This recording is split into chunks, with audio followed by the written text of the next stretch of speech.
Madame, Monsieur, bonsoir. Au menu de questions d'actu ce soir, le rôle des Marocains résidant à l'étranger, les MRE, dans le développement socio-économique du Maroc. Le 20 août dernier, Sa Majesté le Roi Mohamed VI a montré son estime envers les Marocains du monde pour qui il a demandé plus de suivi et d'attention. Le temps est donc venu de doter cette communauté de l'encadrement nécessaire ainsi que des moyens et des conditions pour qu'elle donne le meilleur d'elle-même dans l'intérêt bien compris de son pays et de son développement, a déclaré le souverain dans son discours. 2 mois plus tard, le souverain devant les parlementaires, à l'occasion de l'ouverture de la session d'automne du Parlement, a réitéré sa volonté qu'une attention particulière soit portée aux investissements et aux initiatives des membres de la communauté marocaine résidente à l'étranger. Comment cette communauté peut-elle pleinement prendre part au chemin de développement de sa mère patrie? Faudra-t-il une rupture profonde avec ce qui a été fait jusque-là ou plutôt des inflexions à court et moyen terme? Comment envisager une participation en bonne et due forme dans le tissu économique sans une représentativité législative? Quelle politique publique idoine pour séduire les talents de notre diaspora dans les 4 coins du monde et de différents horizons? Et surtout, comment retenir la matière grise pour qu'elle ne saute pas le pas de l'expatriation? Par où commencer? Les procédures administratives et judiciaires, le financement ou la communication d'influence? Pour répondre à ces questions, nous avons 3 experts avec nous sur le plateau ce soir. Jamal Belharach, bonsoir. Bonsoir. Alors vous, en tant qu'expert en compétences humaines, vous êtes également président de cette maison de la diaspora marocaine fraîchement créée. Vous allez nous en parler ce soir. Bienvenue sur ce plateau. Merci. Et en face, j'ai également le plaisir d'accueillir un investisseur MRE. Il est également président de la Fédération marocaine des technologies de l'information et de l'offshoring. Redouane Helloui, bonsoir. Bonsoir. Merci de vous joindre à nous. Merci, c'est un plaisir. Vous êtes donc investisseur MRE et pour être plus exact, vous êtes CEO de RedTech, qui est un cabinet de conseil et de recrutement. Exactement. Marhaba.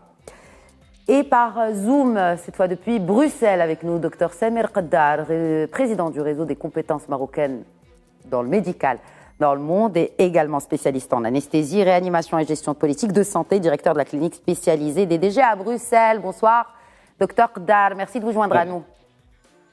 Merci à vous, merci pour l'invitation. Bonsoir. Marhaba.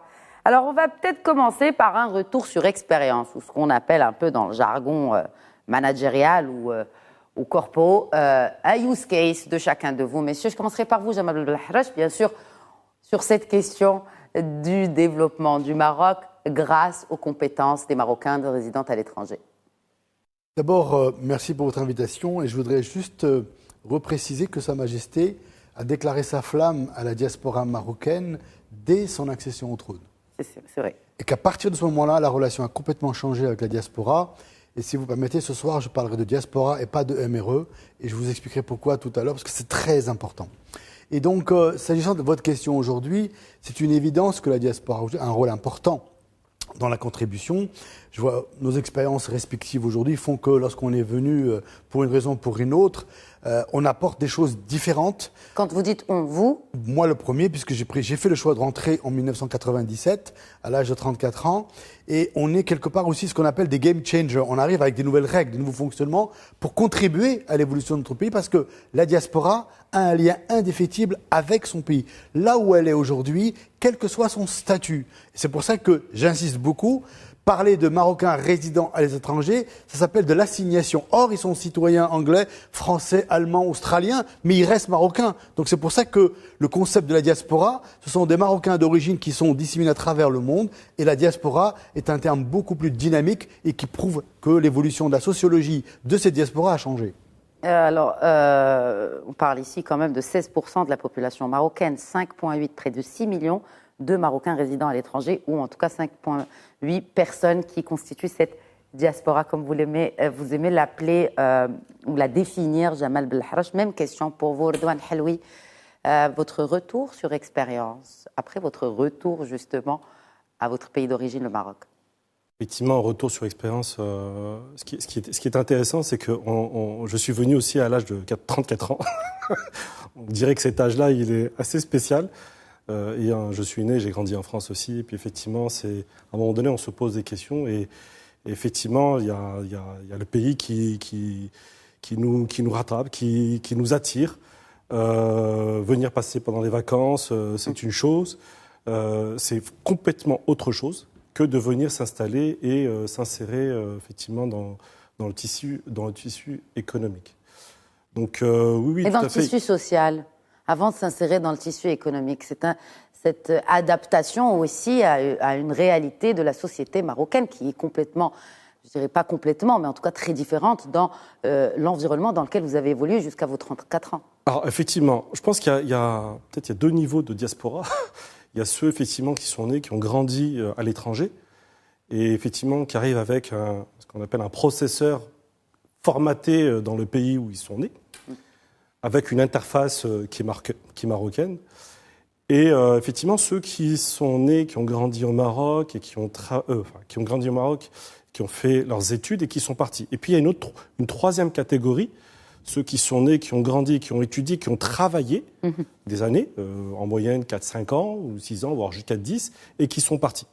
Donc c'est quand même trois types, je dirais, de diaspora qui sont assez différents. Et je dirais quand on s'installe au pays, c'est pas forcément avec les mêmes objectifs. La première catégorie, c'est peut-être une identité, à la recherche de son identité. Le fait d'être que la personne soit née et a grandi à l'étranger, quelque part se cherche et se dit je vais m'installer dans le pays d'origine de mes parents. Pour la petite histoire, moi quand je me suis installé, mes parents ils étaient pas forcément d'accord. Parce que oui, c'est une réalité. C'est l'appréhension du risque. Oui, ils sont partis dans les années 60, 70, ils sont partis travailler, ils sont partis s'installer, chercher entre guillemets un avenir meilleur et se dire mes enfants qui ont grandi, qui ont grandi, qui ont fait leurs études, qui ont travaillé, qui ont fondé une famille, parce que moi j'avais fondé une famille aussi, qui est toujours la même bien entendu.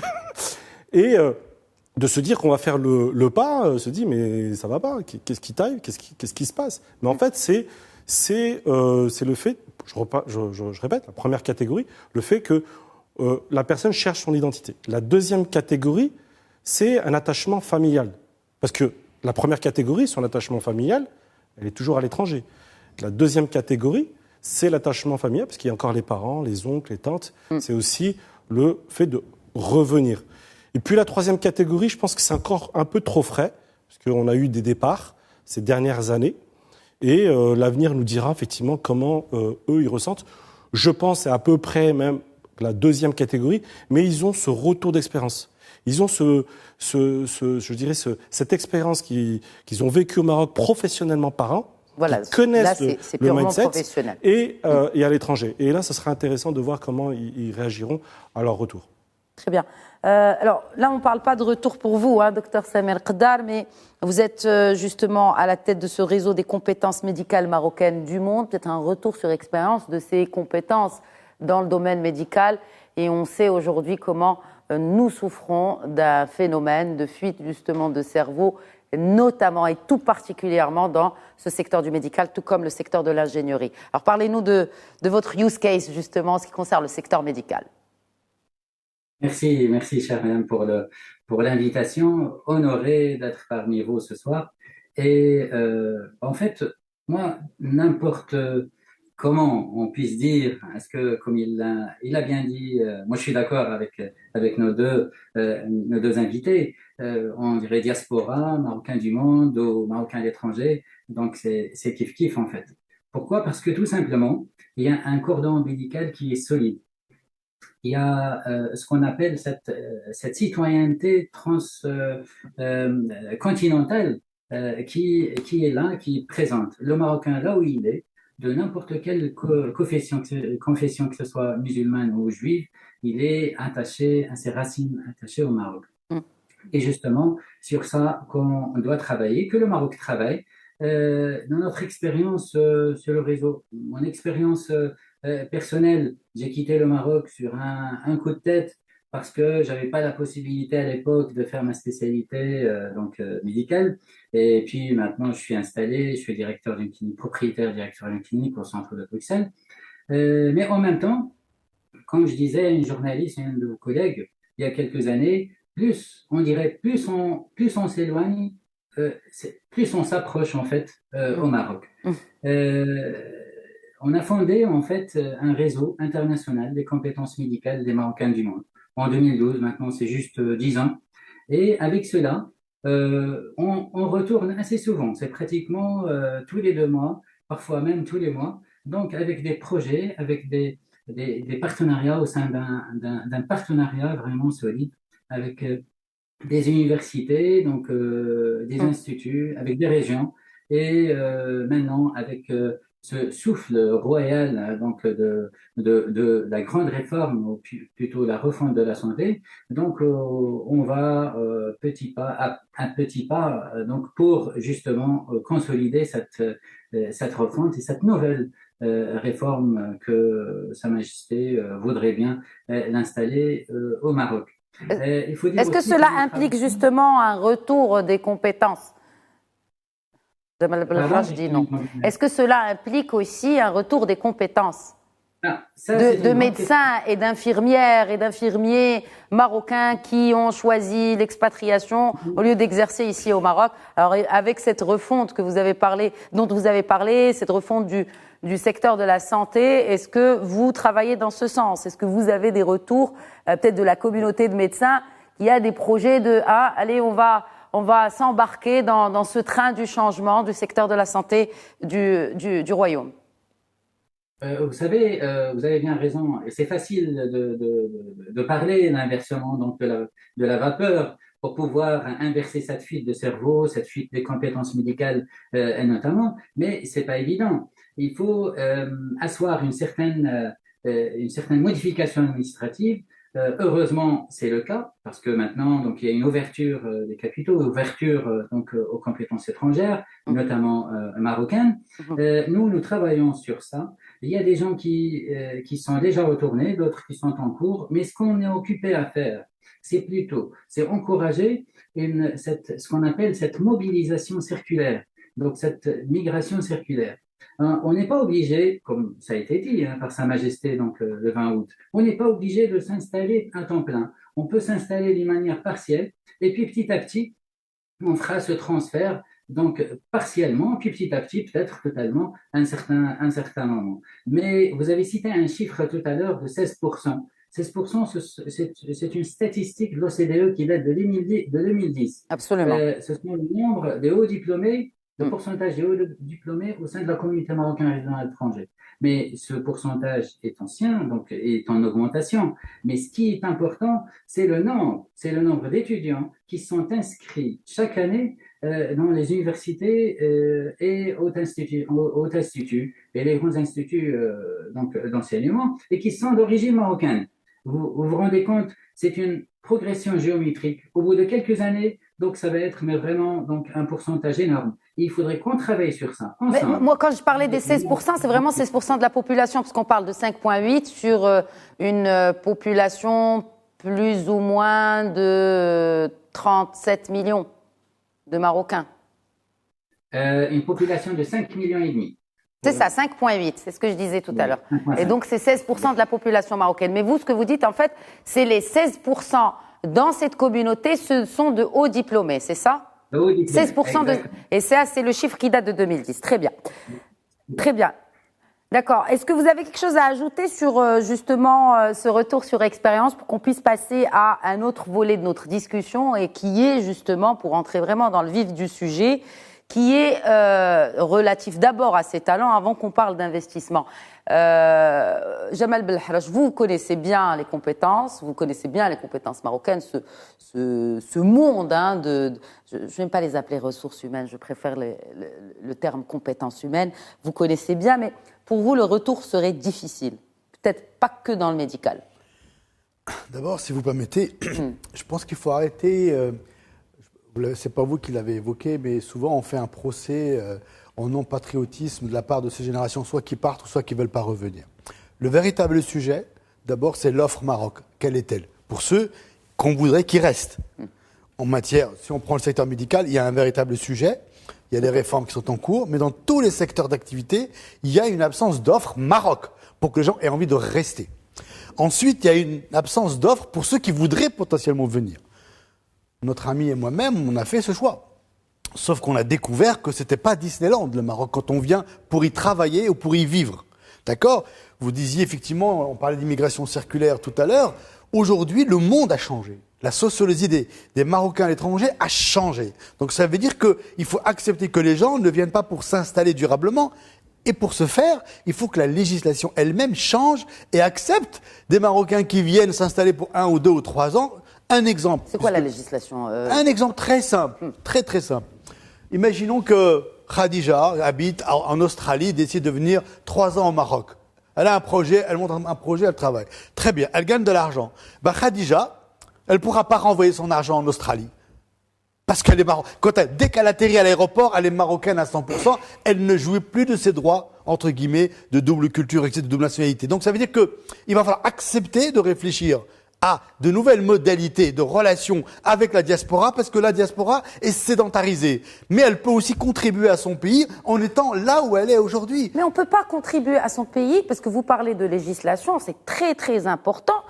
Comment elle peut avoir son mot à dire, cette diaspora marocaine, par rapport à la législation, alors qu'elle ne fait pas partie de l'appareil législatif? Elle n'est pas représentée dans les 2 chambres du Parlement. Très bien. Déjà, ça, c'est le b.a.-ba. Très bien. Mais écoutez, si je peux me permettre, je rebondis sur votre question. Aujourd'hui, il ne suffit pas simplement d'être dans l'appareil législatif pour influencer le cours des choses. D'accord? Il faut être organisé. Non mais, et si? Mais bien évidemment que Comment? si. Parce qu'il faut de l'influence. Il faut des ONG pour ça. D'accord? Il y a un travail d'analyse, d'étude. Aujourd'hui, nous avons un ensemble d'institutions dans notre pays, d'ailleurs, auxquelles Sa Majesté a demandé de se réinventer. Il a raison. Ça veut dire qu'aujourd'hui, il faut définir une nouvelle feuille de route. Mais pour définir cette nouvelle feuille de route, il faut comprendre quelles sont les attentes de cette diaspora marocaine aujourd'hui. Et à partir de là, définir non seulement une nouvelle feuille de route, mais plus loin que ça, déjà. Il faut une nouvelle doctrine pour manager la relation avec la diaspora. Et une nouvelle doctrine, c'est une nouvelle vision du monde. Quel type de relation on veut avec eux, quel est le contrat de confiance qu'on veut mettre en place, quel contrat de solidarité on veut mettre en place, et à partir de là, dire quelles sont les institutions idoines. On n'est pas obligé d'être représenté au Parlement. Je veux dire, ça, encore une fois, c'est pas important pour vous. C'est pas la priorité. Je pense que le membre de la diaspora qui est à Londres, qui est à Marseille, ou qui est en Tunisie, ou qui est en Australie, sa problématique, c'est pas de se dire aujourd'hui, est-ce que je serai représenté au Parlement? Peut-être. Mais sa problématique, c'est de dire, si je rentre dans mon pays pour investir, est-ce que c'est facilité? Si je rentre dans mon pays que je veux renvoyer de l'argent, est-ce que c'est possible? Est-ce que je peux éduquer mes enfants? Est-ce qu'il y a la mobilité? Est-ce que demain je peux aller avec ma copine, ma fiancée à Marrakech sans qu'on me demande d'abord 2 chambres et d'être marié, etc. C'est toutes ces problématiques-là. On est élevé dans un logiciel très particulier. Mais aujourd'hui, on est capable d'entendre et de comprendre ça. C'est pour ça que Sa Majesté a dit quoi le 20 août? Il a dit, aujourd'hui, on a fait ce qu'on a fait. Mais je veux qu'on réinvente une nouvelle façon, une nouvelle relation avec la diaspora, parce qu'aujourd'hui, elle compte encore plus. Rappelez-vous, l'année dernière, 95 milliards quand même de devises, ce n'est pas rien. Ça permet de faire de la solidarité avec les familles restées. Ça permet aussi de payer les factures d'importation en devises. Et ça peut aller encore plus fort, à une condition, de garder le lien et de considérer cette diaspora comme un acteur majeur dans le co-développement du Maroc et non pas uniquement comme un accessoire pour les opérations Marhaba et autres. Et pour aussi ces transferts de MRE, hein, vous avez cité ce chiffre de 93 milliards, mais sauf que sur ces 93 milliards, il n'y a que Peanuts qui est investi dans le pays. Absolument. Et c'est ce qui a été relevé d'ailleurs par le ministre de l'Investissement au Parlement il y a quelques jours seulement. C'est un constat que lui-même a fait. Tout à fait. Cela dit, qu'est-ce qu'on fait pour porter ce pourcentage de 10% à 20, 30, 40 ? Bon, il y a cette charte de l'investissement. Mais en attendant, alors justement, est-ce que vous partagez cet avis, Redouane El Helloui? Est-ce que vous pensez que les Marocains du monde, les Marocains résidant à l'étranger, la diaspora marocaine n'est pas obligée d'avoir des porte-voix dans l'appareil législatif marocain, eh bien pour faire entendre leur voix, pour mieux peut-être même s'insérer dans la dynamique du royaume? En fait, de ce que je comprends, c'est comment mettre en place des choses plutôt opérationnelles, ce que vient de dire mon confrère. Mais par contre, je comprends aussi que c'est important de faire du lobby, parce que c'est aussi, il faut qu'il y ait une porte-voix, il faut que aussi on puisse les appuyer et les supporter. Donc, tous les deux, vous avez raison. D'un côté, c'est comment on peut mettre en place des mécanismes très rapides pour mettre en place un environnement favorable pour pouvoir accompagner très rapidement. Est-ce que vous pensez que Mais en vous, même justement... temps, comment les défendre? Comment les défendre? Vous, en tant qu'investisseur, Oui. d'accord? Est-ce que vous pensez que vous avez fait face à des obstacles qui sont propres aux MRE? Ou vous avez fait face à des obstacles que tout investisseur jugule pour lancer son business au Maroc? Est-ce qu'il y a une différence? Vous avez senti une différence? Oui. Sans langue de bois. Oui, effectivement, il y a, je dirais, déjà en termes de fonds, de pouvoir jouir un petit peu de son investissement, de pouvoir le récupérer quand on veut, quand on peut. Les problématiques, effectivement, surtout quand on investit et qu'on veut acheter du cloud, oui, bien entendu, il y a la notion de souveraineté numérique, mais il y a des environnements dans lesquels on n'a pas le choix, on est obligé d'acheter à l'étranger. Donc on passe par une méandre administrative, notamment la banque qui nous disent non, tu ne peux pas utiliser ton argent alors que je veux acheter un logiciel à 10 ou 15 000 euros pour pouvoir investir et pour pouvoir développer des solutions. C'est pas possible.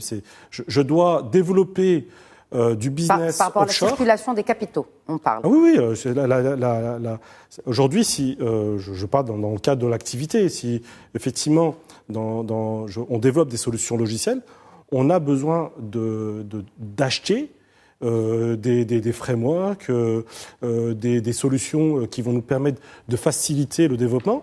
Et quand on va voir la banque, c'est très compliqué. On réfléchit comment faire pour se dire, tiens, je vais développer une activité en France, parce que j'ai cette facilité, je vais ouvrir un compte bancaire en devise, je vais avoir de l'argent qui va rentrer, et je vais réutiliser. C'est du bricolage. On est en train de bricoler. Donc alors que le temps que je réfléchisse comment je vais mettre en place, ce temps-là, je pourrais acheter la solution, le développer, l'exporter et aller beaucoup plus vite. Donc il y a une problématique effectivement de souplesse, de ce que je comprends, effectivement d'environnement. Mais d'un côté, je comprends aussi que c'est important d'avoir des porte-voix qui vont nous aider effectivement à convaincre les autres parties, parce que on est quand même des Marocains du monde, et il ne faut pas oublier qu'il y a les Marocains aussi. Et il faut aussi cohabiter, et qu'il n'y ait pas effectivement qu'il y ait une relation fraternelle, et pas oui, vous favorisez, etc. etc. Alors, vous en pensez quoi, docteur Dar? Comme ça, on fait un tour de table sur la question, parce qu'il me semble qu'elle est importante sur, bien sûr, cette question législative, sur cette représentativité du Marocain résident à l'étranger au Maroc. Vous savez, nous vivons actuellement une période très spéciale, une conjoncture économique très mouvementée, jalonnée par des crises qui fragilisent un grand nombre de pays. Le Maroc, sous l'impulsion de Sa Majesté, que Dieu l'assiste, a opté pour une redynamisation des investissements, pour consolider notre économie. Et pour ce faire, il a besoin de toutes les forces vives, qu'elles soient de l'intérieur ou de l'extérieur. Et c'est dans ce contexte que les Marocains du monde, ou les Indiens, ou la diaspora, représentent un catalyseur d'investissement étranger important qui renforcera sans nul doute l'investissement national pour atteindre les objectifs ex-ante pour la période 2022-2026. Et que Sa Majesté a résumé en deux chiffres clés, qui est la mobilisation de 550 milliards de dirhams et la création de 500 000 emplois. Sur ce deuxième point, il faut rappeler que le Maroc mise sur les secteurs de pointe et donc des profils pointus. D'ailleurs, on travaille sur une réforme des systèmes de formation, et là encore, les NRE sont pourvoyeurs d'une contribution importante. Quand vous dites, c'est intéressant, vous dites on travaille, ça veut dire que c'est le Maroc qui travaille, c'est-à-dire que les autorités marocaines travaillent sur une refonte de la formation professionnelle. Donc ça rejoint un peu ma question. S'ils ne sont pas impliqués dans ce processus politique, alors comment on peut comprendre leur vision de la compétence déjà et de la formation professionnelle telle que ces 5,8 millions la voient et la conçoivent?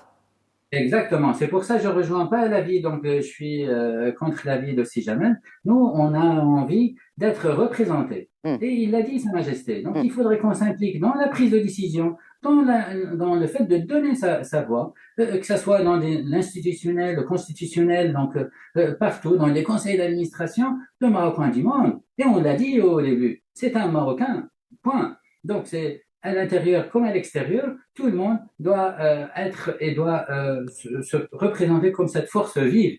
Donc Sa Majesté voulait avoir donc, autour de lui. Très bien. Réaction Jamal Belhroch, peut-être brève, et surtout, comment encourager l'investissement des MRE? Pourquoi vous... En fait, avant même d'encourager, pourquoi vous parlez de diaspora et non de Marocains du monde? Parce que, je le disais tout à l'heure, c'est que Marocains résidant à l'étranger, on les assigne à résidents. Or, aujourd'hui, ils sont citoyens des pays là où ils sont, ils ne sont pas assignés à résidence. Donc je préfère parler de diaspora parce qu'elle est beaucoup plus... C'est un terme qui est beaucoup plus dynamique et qui nous met au même niveau que l'ensemble diaspora au niveau mondial. Et en même temps, à l'intérieur de cette diaspora, il y a une sociologie qui a changé. Et ça, c'est pour ça que j'insiste beaucoup là-dessus. On ne tient pas compte de cette évolution-là aujourd'hui dans toutes les politiques publiques que l'on mène ou que l'on a essayé de mener sur cette cible-là. Donc ça, c'est la première chose. La deuxième chose quand même, pour revenir sur le sujet, parce que j'insiste. Sa Majesté Hassan II, Feu Hassan II, avait tenté une initiative de représentation au Parlement. Ça a été une totale bérisina et un échec. Et ça a été arrêté. Aujourd'hui, et moi, quand les choses ont évolué depuis. Hein. Quand je suis arrivé, vous venez de le dire. Justement, quand je suis arrivé, sociologiquement, les choses ont beaucoup évolué. Quand je suis arrivé au Maroc en 97, je me souviens très bien, j'avais fait une lettre ouverte à M. Yousfi à l'époque, pour dire le droit de vote, c'est nécessaire pour les Marocains. Nanana. Mais en fait, avec le recul, j'ai compris comment fonctionnait le Maroc. Moi, j'ai envie ou quoi aujourd'hui? J'ai envie que nos parlements fonctionnent déjà bien tels qu'ils sont et que les partis politiques s'intéressent à cette question-là et qu'il y ait des ONG suffisamment puissantes qui fassent de l'influence au lieu de dire on va prendre 1 ou 2 sièges. Mais comment vous allez gérer ça? C'est ingérable. Le but, c'est de changer les choses. C'est pas de dire nous avons une représentation politique. Aujourd'hui, il faut que les parlementaires actuels soient conscients de cette notion de la diaspora. Et pour vous, c'est le rôle de la société civile. Bien évidemment. Pourquoi? Ça a été dit. Parce que la société civile, elle est beaucoup plus dynamique, et elle a beaucoup plus d'agilité et beaucoup plus de marge de manœuvre que des institutions politiques telles que ça a été fait jusqu'à maintenant. Et enfin, pour répondre à votre question, s'agissant de l'investissement aujourd'hui, Sa Majesté a été très claire. La diaspora est un élément fondamental du co-développement. Et d'ailleurs, dans le nouveau modèle de développement, ça a été clairement explicité.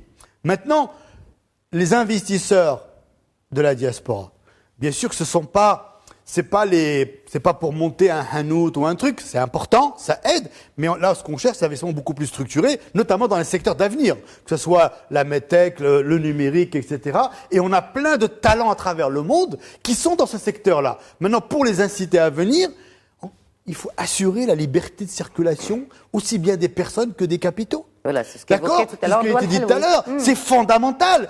Vous croyez qu'il y a un Marocain dans le monde qui voudrait pas investir dans son pays s'il a l'argent, il a le projet? Il y en a plein qui sont venus me voir régulièrement parce que j'étais étiqueté diaspora. Ils viennent, ils m'expliquent leurs problèmes, etc.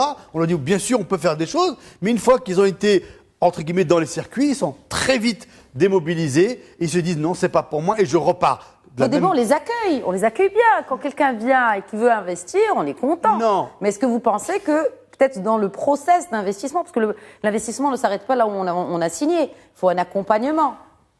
Déjà, ça a été dit tout à l'heure, et vous me permettez de le redire. Aujourd'hui, partons du principe, c'est pour ça que il n'y a que les gens de la diaspora qui peuvent parler aux gens de la diaspora. Ok? Partons du principe que ces gens-là... C'est fort ce que vous venez de dire. Je vais vous dire pourquoi. Je vais vous dire pourquoi. Là, non. Jamal Belhroch, là, vous les stigmatisez. C'est-à-dire que vous les mettez ou vous mettez dans une catégorie. Pas du tout. Vous allez comprendre. Ces gens-là, entre guillemets, ont été élevés, éduqués dans un logiciel. Ça a été dit tout à l'heure. Donc, ce qui fait que quand ils arrivent dans un environnement qui n'est pas le leur, il y a des codes qu'ils ne comprennent pas. Donc, l'accompagnement, comme vous avez très très bien dit, il ne s'agit pas simplement de signer le contrat. Il faut les accompagner tout du long parce qu'ils doivent comprendre les codes de fonctionnement de l'administration, des relations commerciales, des ressources humaines, des recrutements, de la gestion des hommes. Tout ça, c'est complexe. Ils n'ont pas l'habitude parce que chez eux, entre guillemets, A, c'est A. C'est pas A+, c'est pas A-.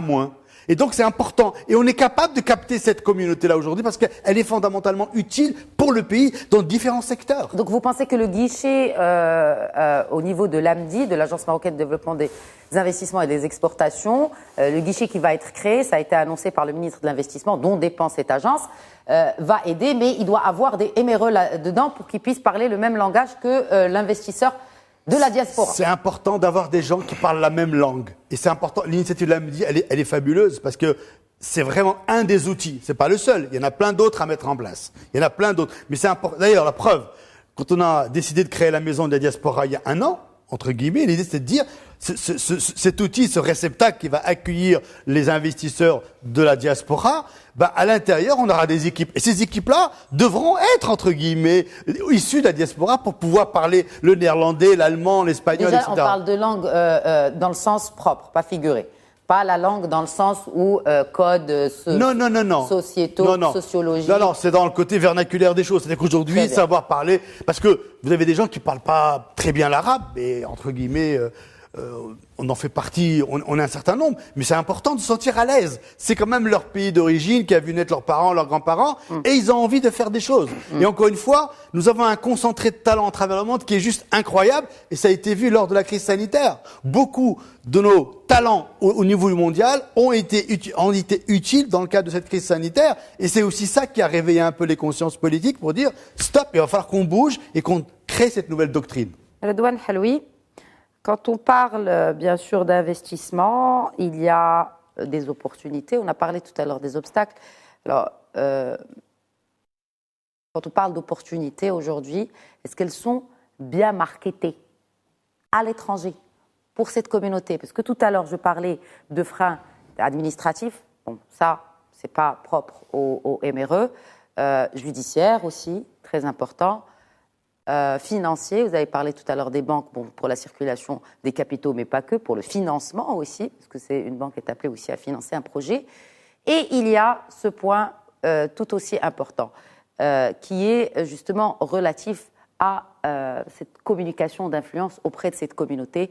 Vous faites quoi pour cela? Peut-être vous, à votre niveau, qu'est-ce qui devrait être fait? Surtout que vous êtes à la tête d'une fédération dédiée à la technologie. Votre business est aussi dans la tech. Donc, merci pour la prise de parole. Effectivement, je suis président d'une fédération dans laquelle il y a des sociétés. La plupart, c'est des Marocains, des Franco-Marocains, des Américano-Marocains. Il y a toute une. Mais on est Marocains. Donc, on défend un secteur de l'économie numérique marocaine. Il faut juste qu'on fasse attention, qu'on ne crée pas un favoritisme et qui va être un peu contre-productif par rapport à des sociétés déjà existantes. Je pense qu'il peut y avoir je dirais un travail vraiment de collaboration entre les entreprises marocaines. Un exemple, par exemple, il y a le SMAPIMO. SMAPIMO, c'est un salon que toute la diaspora connaît pour... Alors, connaît, après... Oui, après... Je ne sais pas si c'est le bon exemple à sortir. J'ai évité d'évoquer le mot immobilier, parce qu'on connaît les phrases et les mauvaises expériences. Je vais terminer, effectivement, l'exemple. Oui, il n'y a pas de souci. La diaspora la connaisse, avec effectivement les différentes visions, positives ou négatives, mais ce n'est pas grave. Ils viennent pour voir effectivement les promotions, les bâtiments, etc.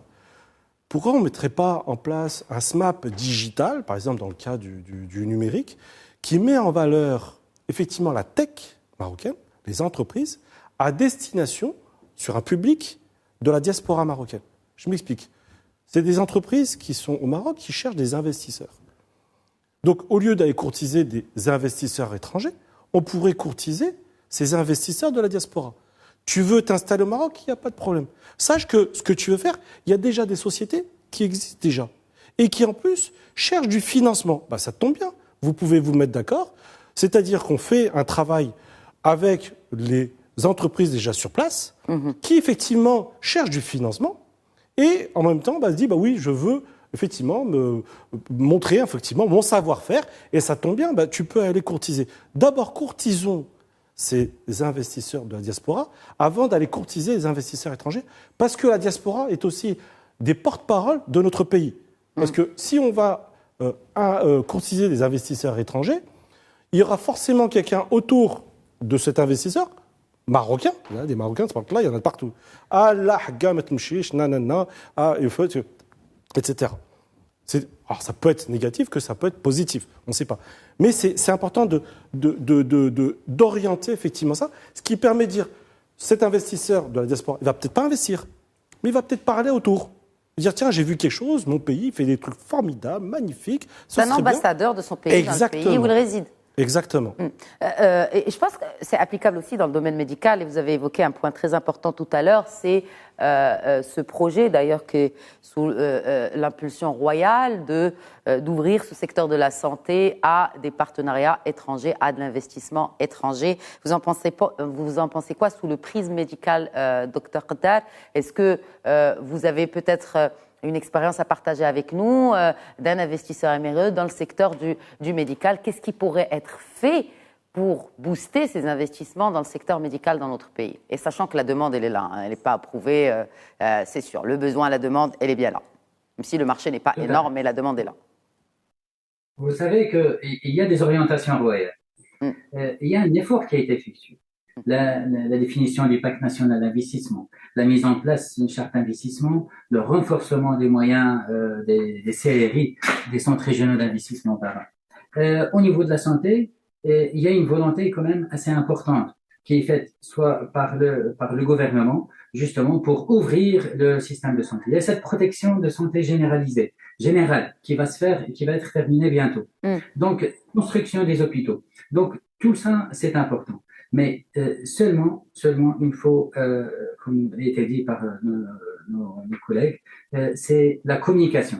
Il faut communiquer mieux. Il faut avoir. On aimerait bien avoir une base de données des entreprises, des hôpitaux, etc., qui ont un manquement quelque part. Je crois aujourd'hui, on est face à une certaine révolution sanitaire qui représente une souveraineté du pays en elle-même. On a bien vécu la période du Covid, qui est l'exemple, et Sa Majesté a vu juste. Et donc, c'est le moment qu'il faut qu'on fasse attention à pour qu'on obtienne cette souveraineté. La construction donc de l'usine de Ben Slimane, l'ouverture des capitaux, tout ça c'est important. Donc, il faudrait qu'on travaille la main dans la main pour aboutir. Quand vous dites travailler la main dans la main, je vous interromps si vous le permettez, Dr Qaddar. Quand vous dites travailler la main dans la main, qui sont ces parties prenantes? Qui sont ces mains? Il faut définir les bons interlocuteurs, chère madame. Donc, par exemple, on revient de Fès, de l'université de Fès, on a une excellente expérience. C'est pareil avec l'université de Rabat, mais on aimerait bien dupliquer cette expérience avec d'autres universités. Il faut ouvrir l'université à son environnement externe. Il faut que l'université sorte de son cocon et dire voilà, on va travailler avec des entreprises. L'université, elle doit former,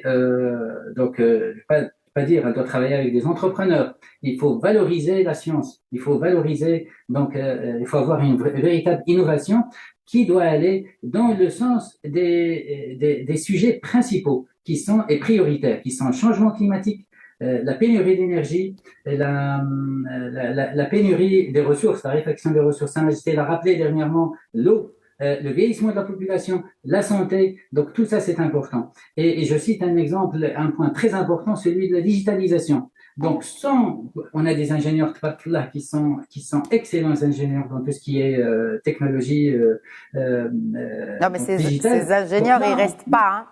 Très peu de ces ingénieurs restent. Ça fait sourire Redouane El Helloui. J'ai reçu moi-même sur ce plateau dans de précédentes émissions beaucoup de professionnels du secteur digital qui ne trouvent pas de matière grise au Maroc, marocaine, formée par l'école marocaine, par l'État marocain, mais incapable, ce même exécutif, de retenir ces pépites et de retenir cette matière grise. Donc quand vous parlez de tout cela, c'est bien beau. Quand vous parlez de la charte de l'investissement, on devra attendre un peu de temps avant qu'elle ne soit opérationnelle. Effectivement, il y a eu la refonte des CRI, mais preuve qu'ils ne remplissent pas foncièrement leur mission, cet appel de Sa Majesté dans son discours du 14 octobre au Parlement, qui a appelé les CRI à faire plus d'efforts pour accompagner les investisseurs et dont les investisseurs émireux. Donc moi, en fait, ma question, elle est par rapport au point d'inflexion. On parle du court terme, on parle du moyen terme.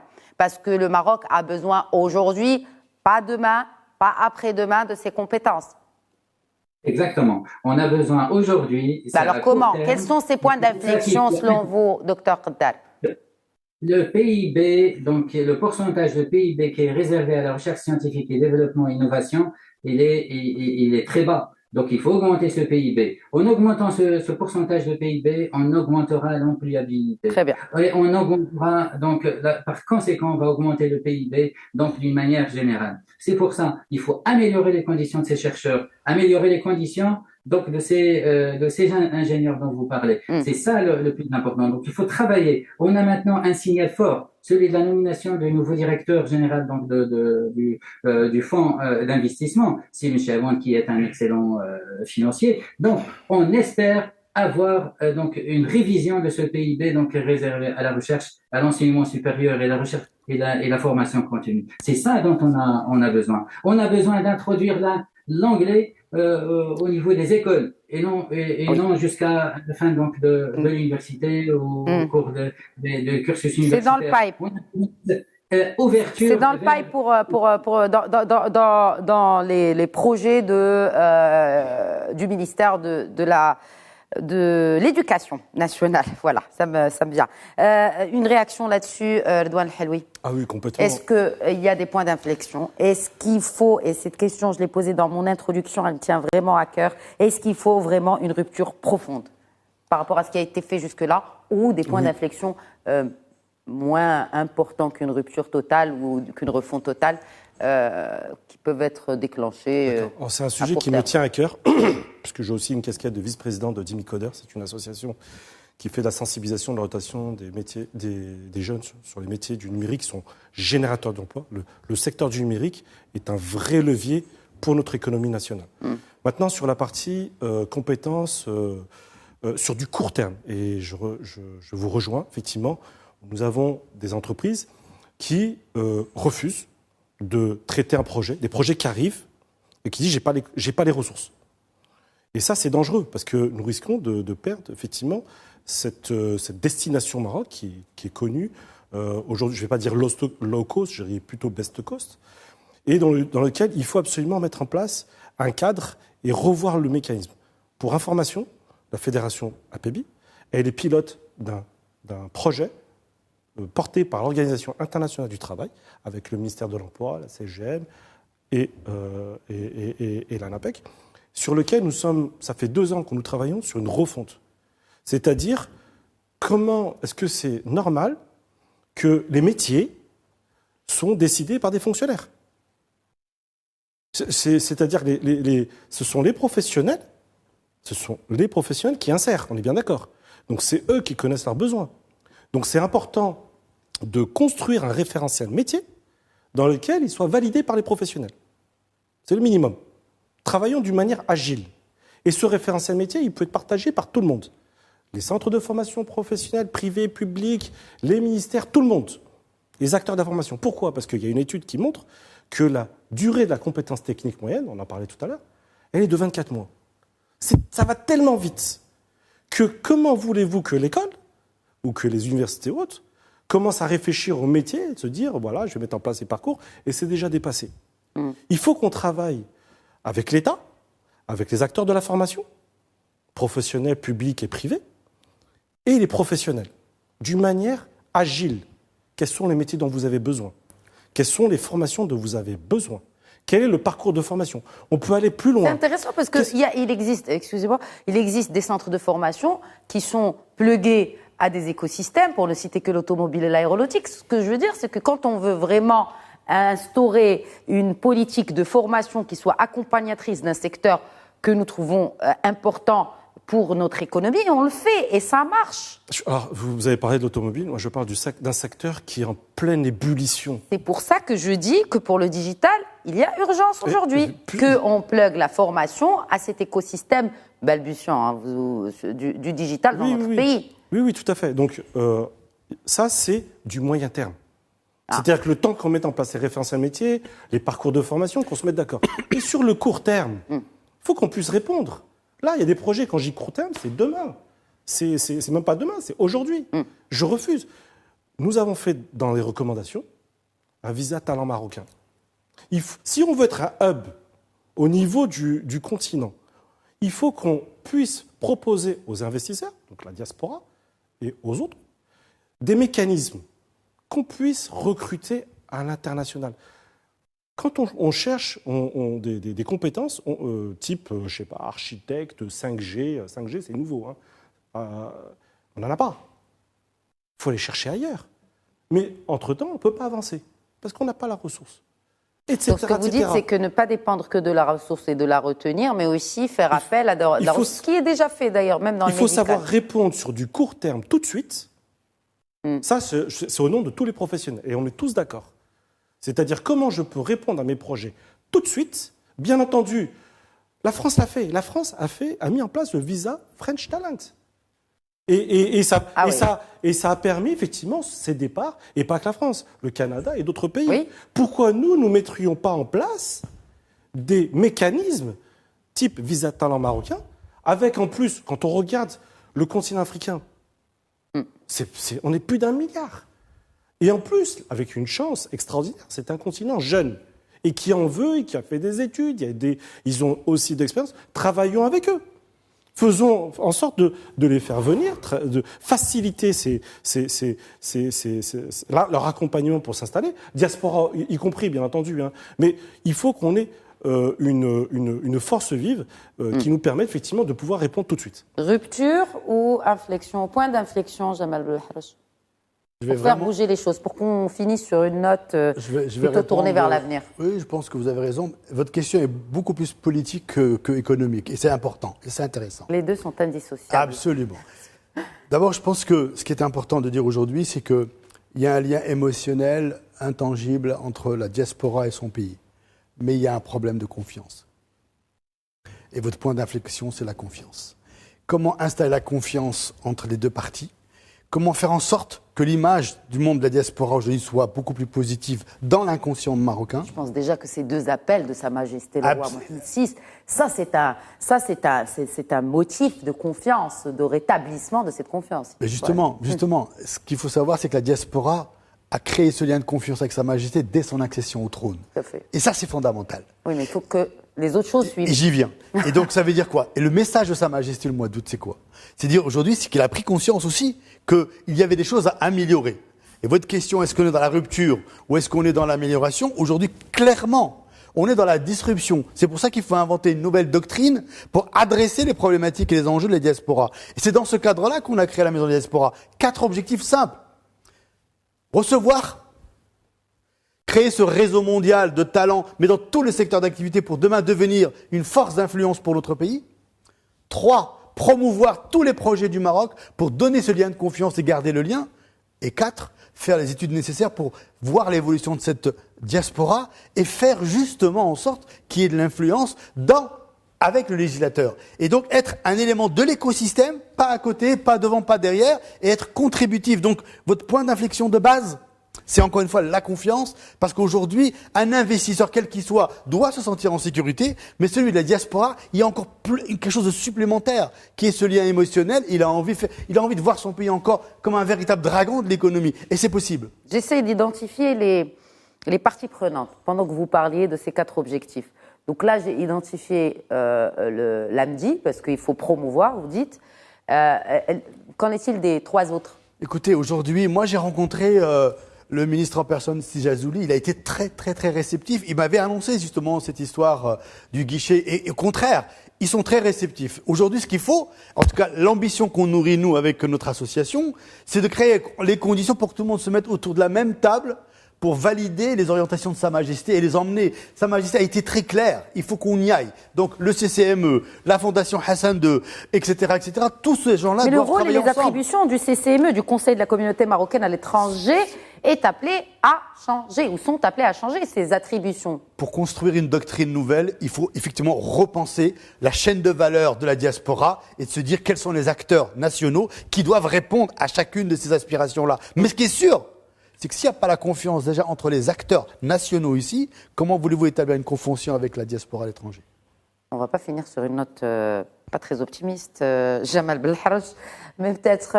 Bon, je fais réagir mon 3e invité par qui est avec nous par Zoom depuis Bruxelles.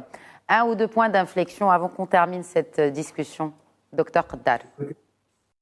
Si je peux me permettre, donc concernant les investissements en santé, un médecin investisseur, il est doublement investisseur. Il investit dans ce transfert d'expertise, ce transfert d'intelligence et le transfert financier, l'investissement financier.